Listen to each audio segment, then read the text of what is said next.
Hey, this is Erick, the Lost Podcaster. Today I'm sitting down with Erin to talk about a battle to break free from cocaine addiction while carving out a name for herself as a tattoo artist.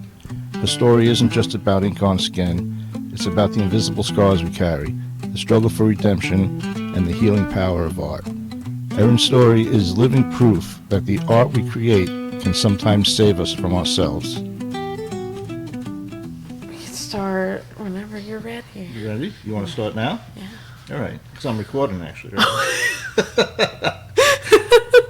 Yes, so go ahead. So, how'd you first get started in the tattoo world? I started, it was actually by accident. I had gone through some traumas, a breakup, car accident, and I came to the tattoo shop that I've been going to, and I was like, I need a new tattoo, I need a new piercing, and one of the owners actually offered me a job as a piercing apprentice, and that's kind of how the whole thing started, just for accident. And that's it, huh? Yeah, that's where my whole journey began, and then I have been to a few other shops, and the second shop I went to, they're like, oh, well, your certificate, you can do both. I was like, yeah, because after you left here, yep. You went to, I don't even say the name, but... yeah, I had gone to and what made you leave here? Did you want to talk about that? I dated a kid from Georgia, and I thought I was going to move to Georgia, and everything was going to be like the fairy tale ending. Yeah. And when the day I quit was the same day my car blew up, and then he told me he needed to do some soul searching, and I completely lost it. I thought I lost everything, and then for the next 2 weeks I went on like a 2-week bender of just drinking and just... I was sad, so I was trying to party it out. Yeah. And then you went to the other place, right? Yeah. And they were teaching me how to... They didn't even teach me how to tattoo. They just threw me into it. They're like, here you go. And, well, you're good. It worked, man, right? I mean, I was learning bad habits there. Yeah. And I knew I was learning bad habits. In more ways than one, right? Yes, absolutely. Yeah. Absolutely. And then... Finally, my third shop I had gone to was where I was finally being taught how to tattoo properly. Oh, right. And that's also kind of where, like, it all kind of got fuzzy in the 2 years I was there with just, I honestly, so much shit happened in the 2 years. That's when you started going through some personal... battles, right? I did. I started using literally probably right before I even started working at that shop, and then it had just slowly progressed to me using every other weekend as like partying, like, oh, this is great, like it's fine, until it was then every weekend, and then it almost became a daily occurrence for me. Yeah. Did that affect your tattooing, though? Thankfully not.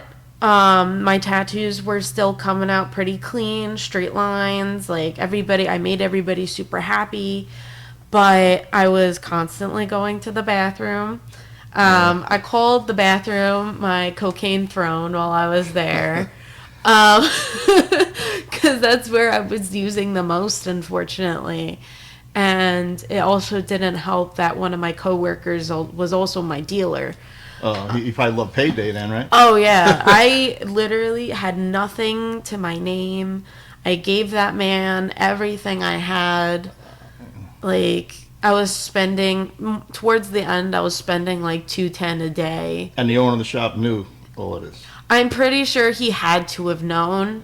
Yeah, he pretended he didn't. Yeah, because towards the end, I was very aggressive. My pupils were always dilated. I don't know how anybody couldn't notice that. And I was having constant bloody noses. to the point where like I would be tattooing and even my client would look at me and say, hey, like you're getting I'm like, oh, I just have a cut in my nose and I opened it by accident. It's whatever. It's fine.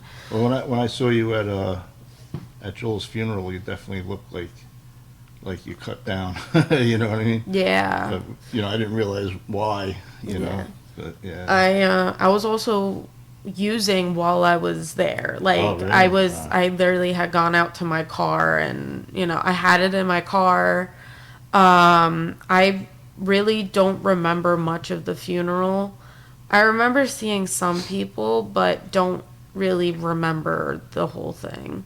Because I was so focused on, like, I knew I had to go in and say and like make an amends a little bit, but also I was like thinking of when I can like sniff it next. Like literally that was the only thing on my mind was when I can use the next time, and that was a constant for me. Oh man. Yeah. What was the thing that first made you decide like holy shit, I'm in this too deep and I gotta stop, you know? It got to a point where I was using every day, to a point where I was not sleeping 5 days a week. I would be up for 5 days, and then the 2 days I was off from work, I would crash. And I would sleep for 2 days straight. And then as soon as I would wake up, I had it, and I was ready to go again for the next week. And that's how my cycle was. And then it got to a point where my car got repossessed because I didn't pay for my car payments. You're paying for cocaine payments. Yes, I was. Yes, I was. I don't mean to laugh. No, it is kind of on funny. Hindsight, it's pretty fucking funny, you know. But we've all been, no, not all of us, but a lot of us have been there. yeah, and I remember my mom coming in my room at like 3 a.m, and she's like, they're taking your car, and I'm not even like 48 hours trying to detox yet. Like I still had it in me, and I was like, who the fuck is taking my car? Like I ran outside. It's freezing fucking cold. I'm in like no socks, just booty shorts, crop top, trying to get these people to drop my car. I said, what can I do for you to drop it? And they said, nothing, we have to take it. But thankfully they were nice enough to let me take stuff out of my car, and I gave them a spare key, like, and then I went inside, and then I lost my shit. I had gone into a full rage mode where I punched holes in walls. I was throwing shit. I don't really remember a lot after that. I'm pretty sure I did almost break some of my knuckles, because I just didn't care. I was like, I'm already losing everything. And then I think it was like 2 days later, I started looking for rehabs because I was like, I can't do this by myself. What made you start, like you did it on your own, or did someone help you out with that? Or? No, I started looking on my own because I was like, I can't stop myself. I can't help it. And there's nothing that I could have done myself unless it was to go to rehab. Yeah. And quite frankly, I went to a really nice rehab. But before that, telling my mom, she was really happy that I had made that decision on my own and nobody forced me. Good. But the hard part was telling my grandmother, because she knew there was shit going on, but she didn't know what. Well, that's the secret, though, to getting off of anything, is you have to want to get off of it. You know, people always say, like, I was addicted to opiates, and I came off, and they're like, oh, I did it without rehab. And people are like, how the hell did you do that? You know, it's like, you know, tell me, oh, you got to go to rehab, and I did it without it. And I said, the secret is that you have to want to. If you don't want to, you're not going to fucking come off of this shit, you know?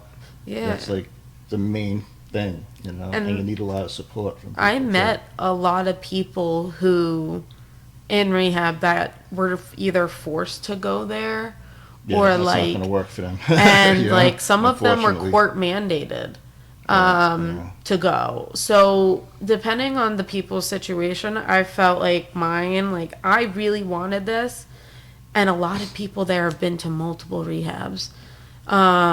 and like hearing everybody's like stories. Like there were some really messed up people there, unfortunately. Like I remember even like on my last day, we got a new guy that came in and he was highlighter yellow. Like his liver was shutting down. And like I've seen it in movies where they get that color, but seeing it in person was definitely one of the scariest things I've seen. That's crazy. And just somebody being so sick to the point where you're highlighter yellow. Yeah. How long were you in there for? I was there from January 7th to February 5th. And then they transferred me to a sober living house. And that I had my freedoms, but at the same time I was still nowhere close to home. And they call it, while you're there for the first 2 weeks, you're on blackout. So you can't go anywhere by yourself, you can't do anything by yourself. So you know, I always had to go somewhere with somebody. Like I couldn't explore or do anything. They wouldn't take you exploring? You couldn't say? We went to certain places, but like it was more of getting used to like my roommate, which she was a nutcase in itself, and just trying to get with the schedule because the schedules were so different. And with having a little bit of more freedom, it's like I almost didn't know what to do with my time. In rehab, we had a schedule of what to do of every minute, of every second, of every day. And then here it was like, okay, 5 days a week. We went to a program for like, I think it was from like 9 o'clock, and then we left at 2:15, and then we had the rest of the day. But we had to go to a meeting every day. And we had like this whole chore chart shit in there, and it was dumb, but they're like, if you don't, like, you had to post it on Telegram of like what chore you did, what meeting you went to, because they have to keep tabs on you and make sure that you're doing all the right things. And I'm like little goody two shoes over there and like making sure like everything's done. And you know, I don't want to like say I was probably one of the best people there, but I probably was. Because I did everything I was told. I was making sure I'm going to everything. I went to multiple meetings a day. I didn't just go to one. That's good. So, and then I was in sober living from February 5th until March 19th. Wait, so you were in the rehab first? Yep. And then you went to A sober house. a sober house? Yeah. Okay. Oh, so it's only two places there to go to? Mm-hmm. Oh, okay. Yeah. And then coming home it was weird. Yeah. It was so weird. Because It felt like stranger in a strange place or yeah, something. it kind of did. Because like I walked into my room and I was like, I don't remember it being like this for some reason. Like I had envisioned it Yeah. differently. Like, I thought my bed was over there. What's the Yeah, Maybe your mom moved the furniture around. I think my brain was just so fucked up to the Yeah. point where it was like, I just couldn't have anything that I remembered really. Like, I don't remember shit. Yeah. Like, that's the Well, how tough long part. were you were on that for a while though, weren't you? Like 2 years. 2 years, yeah. Yeah. So that's like 2 years of being fucked up, and then you come home. It's, you know, you probably don't even remember what anything was for that whole 2 years. Just Yeah. fucking crazy. You know? Yeah, it's just like, I know I like was always moving shit around, and like I would clean it and then put something in a spot where I'm like, I know I'm gonna find this, and then I'm like, where the fuck is my shit? But I think the hardest thing was like when I did come home, I knew I had baggies in my car, because Oh, shit. the day I got my car back, Oh, you got the car back? I did get my car Oh, back. cool. Was the day I went into rehab. That's the same one they towed away. Yep. Oh wow. That's But I had baggies in there. I don't know. And I came home and I was like, I cleaned out my car and my mom I'm watched surprised me. nobody went through it. Like they just like take it, lock it Yeah. up and leave it somewhere. Yeah, they That's leave great. it in the lot and then they'll sell it. So whoever was going to buy the car was going to find... little added bonus there. Yeah, pretty much. They were going to find a few things in there. So what'd you do when you found that? You know, my Dumped it mom or- watched me. Yeah. So, I couldn't do anything with it and tossed Not it that in you the wanted garbage. to, right? Did No. you have no? That's good. Yeah, no. I had no urge. I think I had the easiest drug to get off of. It gets out of your system in 3 days.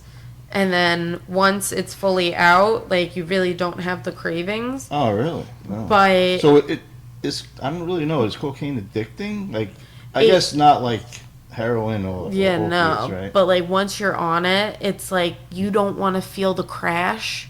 Right. So you do more. And then, like, I would do so much to the point where I would pass out so I don't feel the crash. Right. So that's why I could never let it stop. And, like, when I was using every day during the week, I would be up all night. I would save a little bit for the, like, just enough to get me to work. And then I would put money on the counter, and then I get my baggie, and then I was starting the day all over. So where you dumped it all? That stuff they got in the car? Your mom Yeah. watched you dump it? Cool. Yeah. And I was like, in the beginning, I was like already trying to hide it, but so that when I would come home, I would have it. And I'm like, that is such an like addict personality. And Yeah. I'm like, you know what? There's no point. I'm like, if I really want this, I gotta just toss it all. Yeah, And- that's not new, right? Yeah, no, and it sucks because, like, I was very mean. Like, I made my mom and my grandma afraid of me.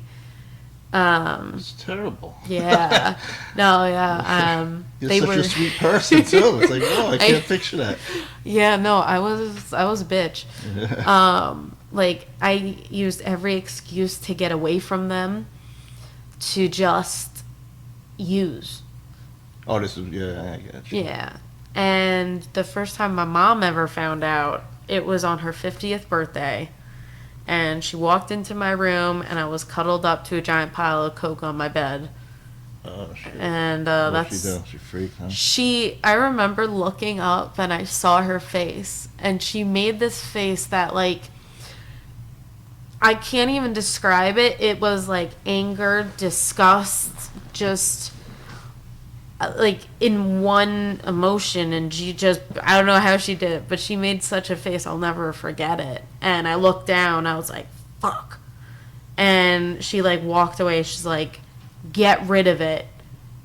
And me as an addict, I'm like, I'm not gonna just toss that shit. So I literally did the rest of it. So she said get rid of it and walked out? Yep. Oh man. Yeah. I think that was like I would not... have just flushed it right down the fucking toilet right in Yeah. front if that was my daughter. I think she just didn't know what to do in that Yeah, moment. yeah, Like she it was was, in shock, it yeah. was just such shock. That's a horrible thing, man, because Yeah.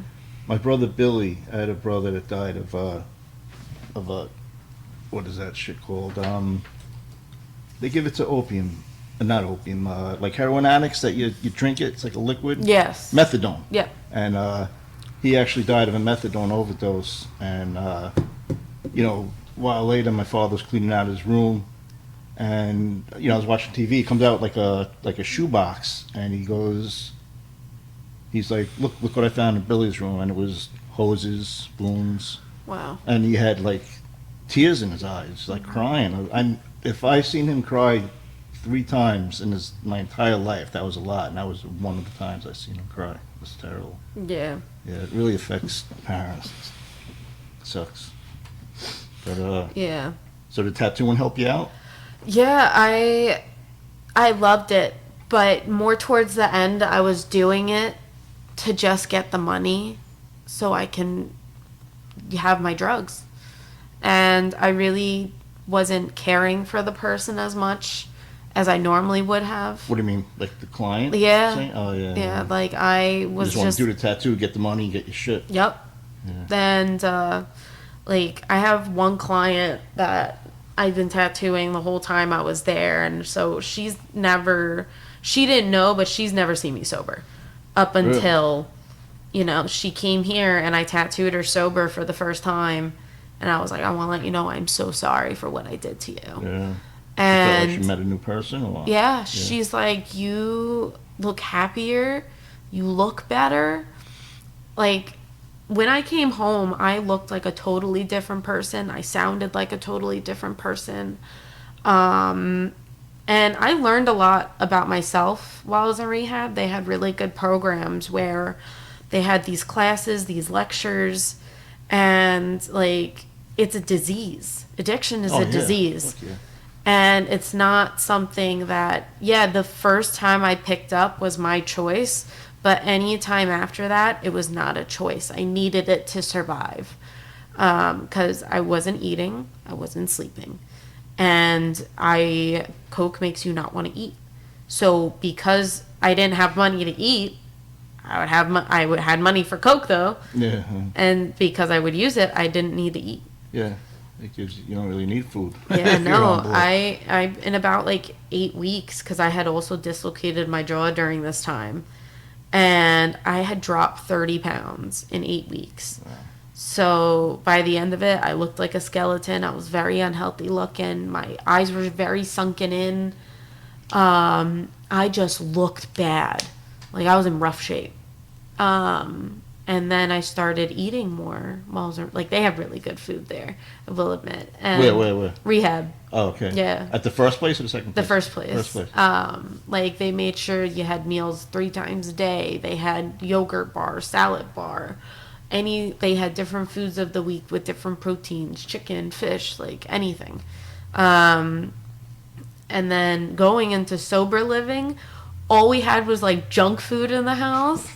So we had this whole table of just cakes and cookies. Well, was that like a regular house in like Yeah. a neighborhood? Yeah. Just all like it's sober house. Yeah. So it was one big house, and it was split in half. So my house was the turquoise house, and the house next door is the purple house. So there was, like, you can have up to 8 women in each house at the same time. So there would be 16 of us at one point altogether.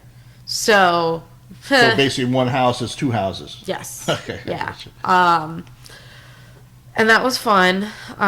Definitely not all of us got along, but we made it work. Because we had to live with each other for however long. And, going to that program, I had a date where I wanted to leave. I wanted to leave before my birthday. I did not want to stay in a sober house for my fucking birthday.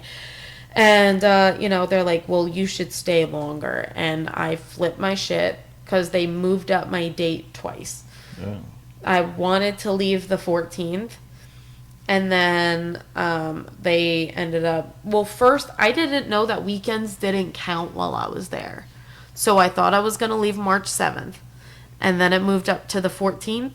And then it moved up to the 19th. So they don't count Saturday and Sunday Nope. as being there, even though you're there? Yep. What, do you have off on Saturday and Sunday? Like From, you like, don't do the anything? program that we would go to during the week. So you just kind of like a relaxed day or whatever? Yeah. Oh. Yeah. But I was so mad when I found that out. I was like, I thought you counted weekends. This Yeah. kind of fucking sucks. Like, but it honestly, that was the best decision I've ever made in my life. That's good. It was definitely the best decision I ever made.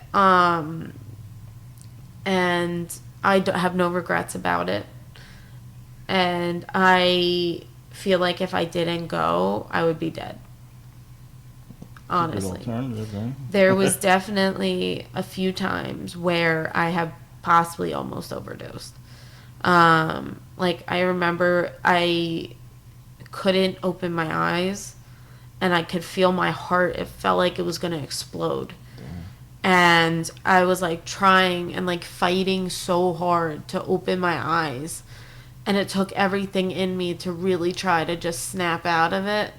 Because in the back of my head, I was like, I don't want my mom to find me like this. I don't want her to come in and find me dead one day. But as soon as I would, like, get up, I would do another line. After that, you Yep. said, I'm not dead anymore. Yeah, it That's fucked up. it was such a vicious cycle. It just, I couldn't get it. And I did try on multiple occasions, and I even asked my dealer, I said, if I'm begging on my hands and my knees, please don't sell to me. And he's my coworker too, so I thought he was my friend. And he's like, yeah, no, I got you. And Yeah, you got it. and yep, and anytime I asked him and gave him money, it didn't matter. he would still give me what I wanted, and he knew I was using every day, and he knew I was going into the bathroom and using every day. Yeah. So he knew, like, my boss, he's like, I've done it before and I quit myself. Good for you. I couldn't stop myself, no matter what I Everyone's did. different. Some Yeah. people, He quit cold turkey, but, like, he should have also seen the signs, Yeah. you know? Why don't you have someone working there that fucking sells drugs, too? Yeah. It's fucked up, man. He said he didn't know that he was selling drugs, and I'm like, He knows now, and the guy's still there, though. No, he Oh, got he's gone? fired. Oh, okay. Maybe he didn't know that. You know, maybe. Maybe it was because he didn't have full confirmation. Right. Like, I feel like he had suspicions, but never had full confirmation. Because, you know, he would ask me, he did ask me if I was using while I was there, but as an addict, I'm going to fucking lie to your face. Ah, Like, so he you know, probably was just oblivious to the whole thing. Yeah. yeah, like, I mean, he did ask me, and I did say no. But as an addict, I'm like, I don't want to lose my job. I'm like, you know, I got to support myself. And, like, you know, I had bills, but I was not paying them. I think the only thing that I did right during this time, I made sure my animals were taken care of before me. Animals? Yeah, I love my animals. And I always made sure that they got fed first. What do you got? What kind of animals? I have 2 cats. I have 2 tarantulas. I have a scorpion. I have he's called a tenric, but he looks like a hedgehog.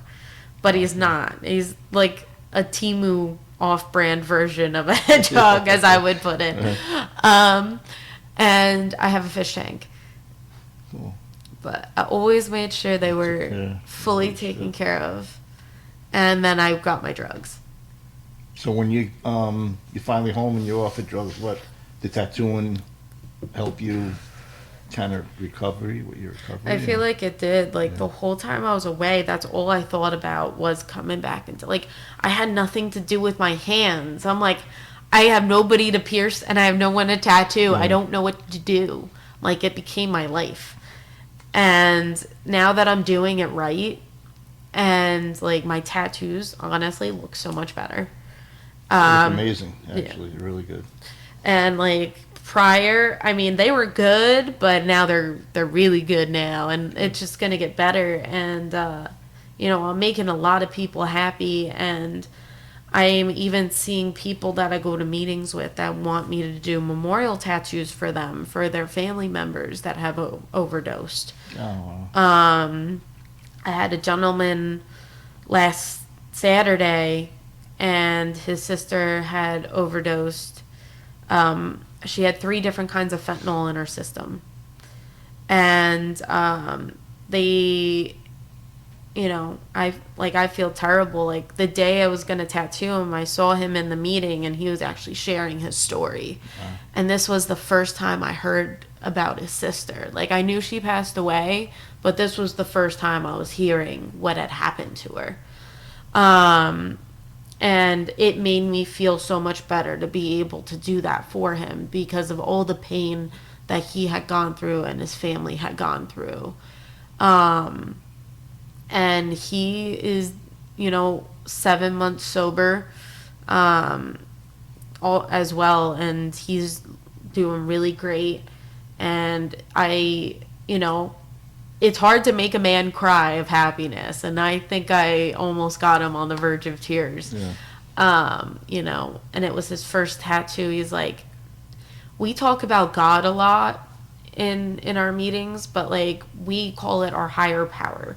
Not all of us. Not everyone wants to do exactly the Christian God. Or whatever. So he's like, I believe my higher power got me to find you, and you coming to these meetings and me going up to you and asking you for you to do this tattoo for me, because he didn't want to walk into some shop and just get it done. Like, it was more meaningful that somebody in Narcotics Anonymous was able to do that for him. Did you find a higher power? I'm still looking. It's still weird to me. Like, I believe there's something out there. I just don't know, don't know what. And like, I heard in another meeting where they're like, You can believe in a fucking tree. Just make something your higher power. So like currently, I mean, I'm looking at my mom and my grandma as like my higher powers and doing it for them too, because I put them through fucking hell. And the fact that they still stuck with me and dealt with my shit, and the fact that I was gone, I think I was gone for 75 days altogether, was rough. Yeah. You know? Definitely, that's rough on the family. Yeah. And, getting my mom to take care of all my animals while I was away, especially, Even the tarantulas. she is like, this is my worst fucking nightmare. And she still did it. And I'm really proud of her for that. I give her props. But yeah, it was hard on everybody, and especially me not being home. I was very homesick all the time. And, there were so many times where I just wanted to leave and just go home, but I was like, I have to finish this. Yeah, you gotta stick it out. Yep. And, my first day I came home, I went right to a meeting right when I got home. And now they're my home group, and I love them. How often do the meetings now? I do meetings 6 days a week. Sundays, there's not really like an early meeting. You have to do them 6 days a week? Or? I don't have to. I choose to. It makes me feel better when I go. And you're helping other people, too. Exactly. Yeah. There's not a lot of young people in these meetings, unfortunately. They're all old timers, we call them. Right. They have years and years of clean time. And it's nice for them to see a fresh newcomer that has very little time, and they're still seeing that the program works even for the newcomer. Yeah. And I've been told by many of them that I have helped them out in ways where, like, I volunteered to take the key to open up my home group meeting on Wednesdays. So the fact that I'm a newcomer, I have a key to a building. They trust you with a key? They trust me with a key. I actually got it yesterday. Cool. And it was weird. Like, it felt like I had this power now of just having this. And, it feels good. That's like cool. I've been doing commitments. Like, I could go early. I help set up. I stay late. I help break down. It just makes me feel good to be able to, like, feel like I have a purpose. So there's not a lot of young people, though, There's a few, but there's not many. Yeah. There's some meetings where and there's there a lot are. of young people on fucking doing shit. Yeah. So sucks. The whole time I was using, like, there were so many people I would use with. And while I was away, I had to block them all because I'm like, I'm no longer going to be around this. Even my boyfriend now, like, we would use together, and he knows where I'm at with going to rehab, living in sober living, and me going to meetings almost every single day. So he's clean too now. He's very, yep. Good. And I told him, I was like, I swear to God, if I find something in your house, I can't do it. Yeah. So he cleaned his entire house. Because I remember when we would use, there would be like crumbs on the floor. Yeah. Well, support's the most important thing in that. Yeah. So he's been very supportive. And you're supportive of him, too. Yeah. I'm very proud of him. I mean, he didn't stop drinking, but, that he's a grown-ass man and can do what he wants. He doesn't, the thing is with him, he doesn't have an addictive personality like I do. He can stop. Right. I couldn't stop. And he even asked me, he's like, do you have an addictive personality? I was like, I don't think I do. And here we are. So, just having family. I have him and even everybody here at the shop, very supportive. And, Well, we couldn't wait for you to get here. Yeah, when Heidi told me, that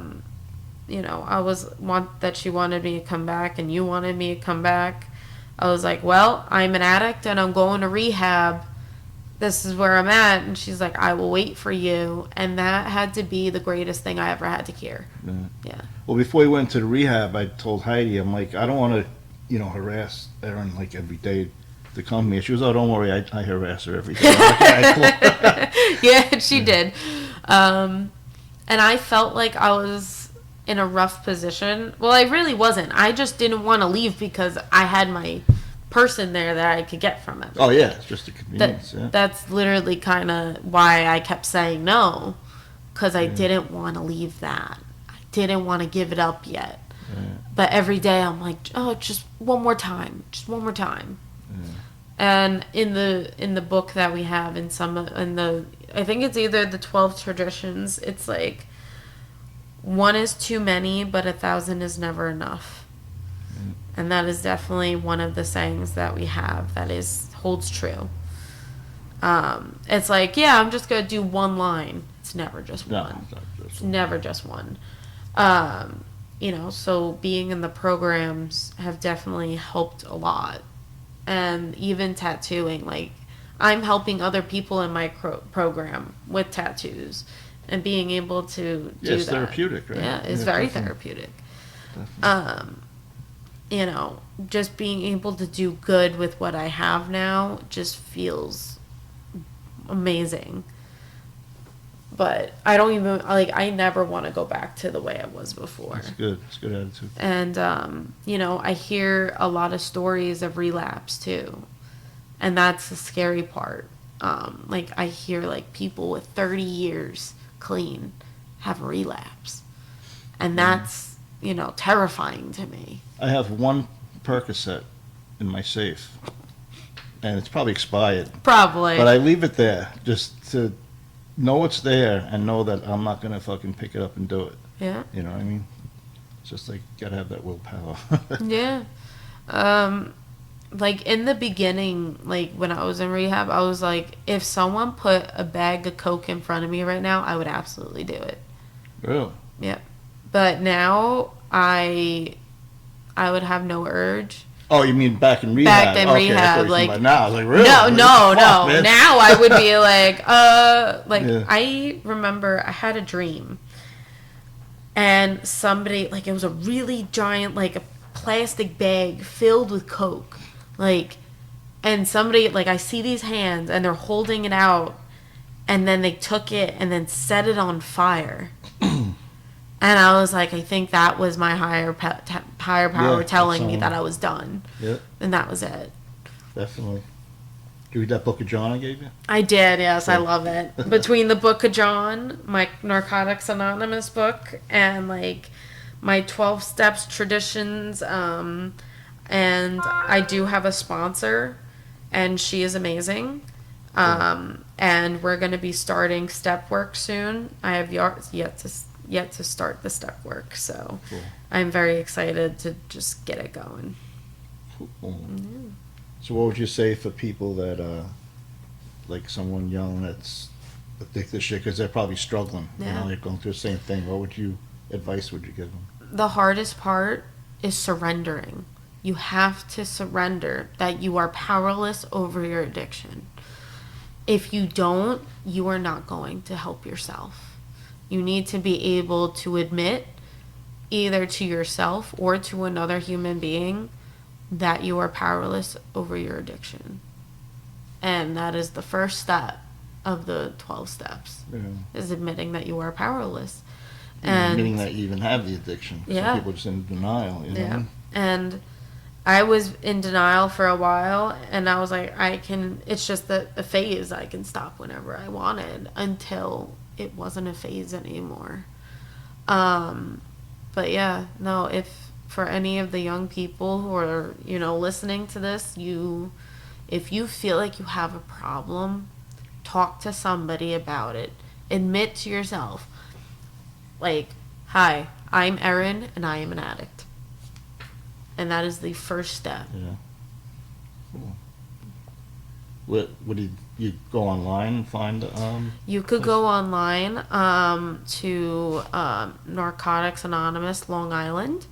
They or have every state has them, I'm sure. Just type in Narcotics Anonymous in the area. And it'll pull up a bunch of meetings around your area in either Nassau County, Suffolk County, California, everywhere. New Jersey. And when you go to a meeting for Yeah. your first time, they'll give you a meeting list. So it will also have the addresses, the days, the times of every meeting that you. And you could just walk in there. Yeah. Out of the blue, like going to church. You just walk Yeah, right in. And you that's walk it. right in. And they welcome you. And and Narcotics Anonymous, they are huggers. You will get hugged. If you are a newcomer, you will get hugged. If you don't like hugs, get over it. You will be getting them. Yeah. We welcome you with open arms. The only thing is, if you bring paraphernalia with you, they are not welcome, but you are. Oops, sorry. My phone's making noises. Should have turned it off. But, so how about you? You got like an Instagram you want to say, or some way can people find you to get some tattoos? Absolutely. Or some support? My Instagram is Pierced by Bubbles. Pierced by Bubble. How'd you get that nickname? Oh, God. When I first started working here, I was a very bubbly teenager. And eventually, I remember Joel. He's like, "Your nickname is now Bubbles." Yeah. I was like, you know what? I called him. I said I called you Bubbles in front of him. Yeah. And then he named you Bubbles. You know, he's like, "That's good." He Yeah. fucking stuck with it. Yeah, and it's been like I that. didn't think it was gonna stick. I was Yeah. just going like, she's like, you know, I'm gonna call it Bubbles from now on. And Yeah. he's like, oh, that's great. And the next thing you know, bam. It just stuck, and almost 5 years later, Yeah. still Bubbles. I miss Joel. I do miss Yeah. Joel a lot too, and I have so many regrets about not talking to him sooner Yeah. and apologizing. Yeah. You know, like, I did a lot of fucked up shit before I left. And I was even having vivid dreams about him and Heidi. And I'm like, I should probably call them, but I feel like it's not the right time. Right. And then I got the call that he had passed away. Yeah, it's definitely unexpected. And it was hard. Because I was so deep in my addiction at this point where I'm like, it like resonated, but it almost didn't. Like, I knew it happened, and then I went to rehab, and we had a grief and loss. And I was like, I didn't have any losses. Oh, wow. And it had completely, like, forgot about it. Yeah. And then I was like, oh, shit. And he was the only one that had passed during my addiction. Yeah. And that was extremely hard, like, remembering it. Yeah. And the hardest part about getting off your addiction is feeling your feelings. And it sucks. Like, it is not a good time. Yeah. But that's the part of healing. That is the best part. And yeah, it's hard. It sucks. But we have gone through hell and back while we were in our addiction. If we can fight for our addiction, we can fight to be happy. Thanks for listening to The Lost Podcaster. Erin's story reminds us that behind every piece of art is a deeper story of survival, healing, and hope. If you enjoyed this episode, don't forget to hit follow and share it with someone who really needs to hear it. And stay tuned, we're just getting started.